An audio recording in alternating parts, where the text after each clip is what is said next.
जय श्री हरि। वैशाख मास महात्म अध्याय 10। इस अध्याय में हम पढ़ेंगे वैशाख मास के महात्म श्रवण से सर्प के उद्धार और एक वैशाख धर्म के पालन तथा राम नाम जप से व्याध का वाल्मीकि होना। देव कहते हैं, व्याध सहित शंख मुनि ने विस्मित होकर पूछा, तुम कौन हो और तुम्हें यह दशा कैसे प्राप्त हुई? सर्प ने कहा, पूर्व जन्म में मैं प्रयाग का ब्राह्मण था। मेरे पिता का नाम कुशिद मुनि और मेरा नाम रोचन था। मैं धनाढ्य अनेक पुत्रों का पिता और सदैव अभिमान से दूषित था। बैठे बैठे बहुत बकवाद किया करता था। बैठना, सोना, नींद लेना, मैथुन करना, जुआ खेलना, लोगों की बातें करना, सूद लेना, यही मेरा व्यापार थे। मैं लोक निंदा से डर कर नाम मात्र के शुभ कर्म करता था, सो भी दब के साथ। उन कर्मों में मेरी श्रद्धा नहीं थी। इस प्रकार मुझ दुष्ट और दुर्बुद्धि के कितने ही वर्ष बीत गए। इसी वैशाख मास में जयंत नामक ब्राह्मण प्रयाग क्षेत्र में निवास करने वाले पुण्यात्मा द्विजों को वैशाख मास के धर्म सुनाने लगे। स्त्री, पुरुष, क्षत्रिय, वैश्य, शूद्र, शस्त्र, श्रोता प्रातःकाल स्नान करके अविनाशी भगवान विष्णु की पूजा के पश्चात प्रतिदिन जयंत की कही हुई कथा सुनते थे। वे सभी पवित्र एवं मौन होकर उस भगवत कथा में अनुरक्त रहते थे। एक दिन मैं भी कौतूहल वंश देखने की इच्छा से श्रोताओं की उस मंडली में जा बैठा। मेरे मस्तक पर पगड़ी बंधी थी, इसलिए मैंने नमस्कार तक नहीं किया और संसारी वार्तालाप में अनुरक्त हो कथा में विघ्न डालने लगा। कभी मैं कपड़े फैलाता, कभी किसी की निंदा करता और कभी जोर से हंस पड़ता। जब तक कथा समाप्त हुई तब तक मैंने इसी प्रकार समय बिताया। तत्पश्चात दूसरे दिन शनिपात रोग से मेरी मृत्यु हो गई। मैं तपाए हुए शीशे के जल से भरे हुए हलाहल नरक में डाल दिया गया और 14 मदवंतरों तक वहाँ यातना भोगता रहा। उसके बाद 84 लाख योनियों में कर्मश जन्म लेता और मरता हुआ मैं इस समय क्रूर तमोगुणी सर्प होकर इस वृक्ष के खोखले में निवास करता हूँ। मुने, सौभाग्यवश आपके मुखारविंद से निकली हुई अमृतमयी कथा को मैंने अपने दोनों नेत्रों से सुना, जिससे तत्काल मेरे सारे पाप नष्ट हो गए। हे मुनि श्रेष्ठ, मैं नहीं जानता कि आप किस जन्म के मेरे बंधु हैं, क्योंकि मैंने कभी किसी का उपकार नहीं किया, तो भी मुझ पर आपकी कृपा हुई।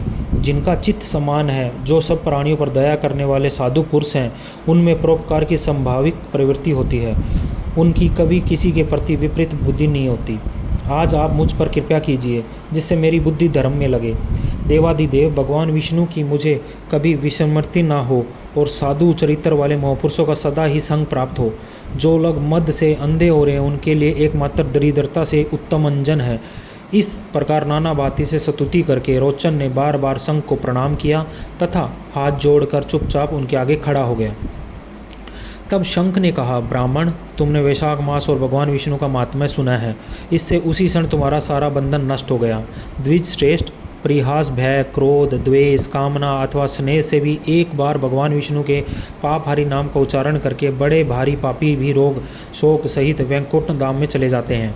फिर जो श्रद्धा से युक्त हो क्रोध इंद्रियों को जीत कर सबके प्रति दया भाव रखते हुए भगवान की कथा सुनते हैं, वे उनके लोक में जाते हैं। इस विषय में तो कहना ही क्या है। कितने ही मनुष्य केवल भक्ति के बल से एकमात्र भगवान की कथा वार्ता में तत्पर हो अन्य सब धर्मों का त्याग करने देने पर भगवान विष्णु के परम पद को पा लेते हैं। भक्ति से तथा द्वेष आदि से जो भी कोई भगवान की भक्ति करते हैं, वे प्राण हारिणी पूतना की भांति परम पद को प्राप्त होते हैं। सदा महात्मा पुरुषों का संग और उन्हीं के विषय में वार्तालाप करना चाहिए।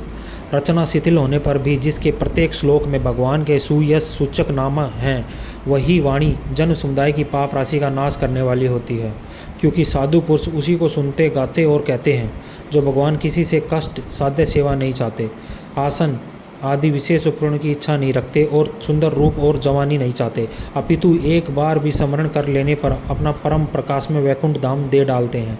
उन दयालु भगवान को छोड़कर मनुष्य किसी की शरण में जाए, उन्हीं रोग शोक से रहित चित्त द्वारा चिंतन करने योग्य अव्यक्त दया निधान भगत वत्सल भगवान नारायण की शरण में जाओ। महात्मे, वैशाख मास में कहे हुए इन सब धर्मों का पालन करो, उससे प्रसन्न होकर भगवान जगन्नाथ तुम्हारा कल्याण करेंगे। ऐसा कहकर शंख मुनि व्याध की ओर देखकर चुप हो रहे तथा तब उस दिव्य पुरुष ने कहा, इस प्रकार मुने, मैं धन्य हूँ। आप जैसे दयालु महात्मा ने मुझ पर अनुग्रह किया है। मेरी कुसंगति योनि दूर हो गई है। अब मैं परम गति को प्राप्त हो रहा हूँ। यह मेरे लिए सौभाग्य की बात है। यो कहकर दिव्य पुरुष ने शंख मुनि की परिक्रमा की तथा उनकी आज्ञा लेकर वे दिव्य लोक को चले गया। तदंतर संध्या हो गई थी। व्याध ने संघ को अपनी सेवा से संतुष्ट किया और उन्हें सायकाल की संध्योपासना करके शेष रात्रि व्यतीत की। भगवान के लीला अवतारों की कथा वार्ता द्वारा रात व्यतीत करके शंख मुनि ब्रह्म मुहूर्त में उठे और दोनों पैर धोकर मौन भाव से तारक ब्रह्मा का ध्यान करने लगे। तत्पश्चात शौच आदि क्रिया से निवृत्त होकर वैशाख मास में सूर्योदय से पहले स्नान किया और संध्या तर्पण और सब कर्म समाप्त करके उन्होंने हर्ष युक्त हृदय से व्याध को बुलाकर उसे राम इस 2 अक्षर का नाम उपदेश दिया, जो वेद से भी अधिक शुभ कारक है। उपदेश देकर इस प्रकार भगवान विष्णु एक नाम भी संपूर्ण वेदों से अधिक महत्वशाली माना गया है। ऐसे अनंत नामों से अधिक भगवान विष्णु का नाम सहस्त्र नाम है। उस सहस्त्र नाम के समान राम नाम माना गया है। इसलिए व्याध, तुम निरंतर राम नाम का जप करो और मृत्युपर्यंत मेरे बताए हुए धर्मों का पालन करते रहो। इस धर्म के प्रभाव से तुम्हारा वाल्मीकि ऋषि के घर जन्म होगा और तुम इस पर पृथ्वी पर वाल्मीकि नाम से प्रसिद्ध हो जाओगे। व्याध को ऐसा आदेश देकर मुनिवर शंख ने दक्षिण दिशा को प्रस्थान किया।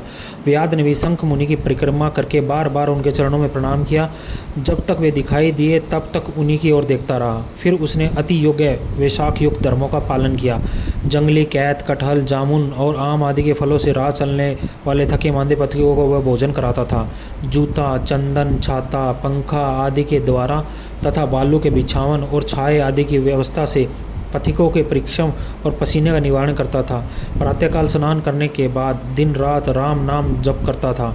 इस प्रकार धर्म अनुष्ठान करके वह दूसरे जन्म में वाल्मीकि का पुत्र हुआ। उस समय वह महायशस्वी वाल्मीकि के नाम से विख्यात हुआ।